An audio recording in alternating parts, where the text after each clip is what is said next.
Muhammad Faisal Abidin. Saya mahasiswa STI Bija kelas E1 172. Di sini saya akan mempresentasikan tentang akuntansi pendapatan nasional dan neraca pembayaran. Neraca pendapatan nasional dan neraca pembayaran adalah alat penting untuk mempelajari ekonomi makro, ekonomi terbuka, dan saling tergantung. Akuntansi pendapatan nasional yaitu mencatat semua pengeluaran yang berkontribusi terhadap pendapatan dan output suatu negara.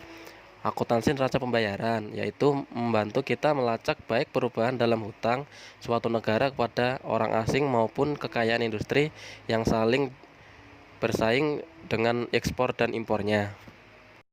Pendapatan nasional, produk nasional bruto atau JNP, nilai semua barang dan jasa akhir yang diproduksi oleh faktor-faktor produksi suatu negara dan dijual di pasar dalam periode waktu tertentu.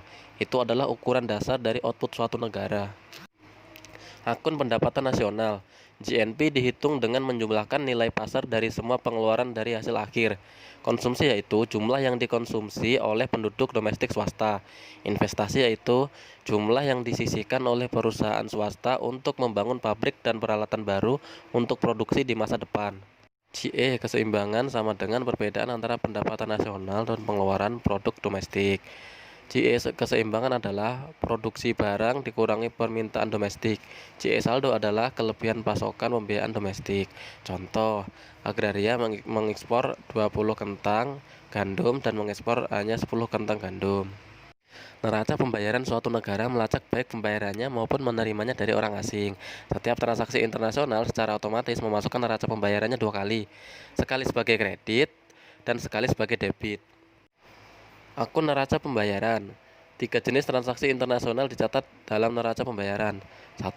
Ekspor atau impor barang atau jasa. 2. Pembelian atau penjualan aset keuangan. 3. Transfer kekayaan antar negara. Mereka dicatat dalam akun modal. Neraca pembayaran rekening. Statistik kesenjangan data yang terkait dengan transaksi yang diberikan mungkin berasal dari sumber yang berbeda dalam cakupan, akurasi, dan waktu. Sebagai ringkasan, JNP suatu negara sama dengan pendapatan yang diterima oleh faktor-faktor produksinya. PDB sama dengan JNP, dikurangi penerimaan bersih dari faktor pendapatan dari luar negeri, mengukur output yang dihasilkan dalam suatu batas teritorial negara. Akun modal mencatat transfer aset dan cenderung kecil di Amerika Serikat. Setiap defisit neraca berjalan harus diimbangi dengan surplus yang sama di 2 akun neraca pembayaran lainnya. Dan setiap surplus neraca berjalan dengan defisit di tempat lain. Transaksi aset internasional yang dilakukan oleh bank sentral termasuk dalam akun keuangan. Sekian presentasi dari saya. Bila ada kurangnya, saya mohon maaf. Terima kasih.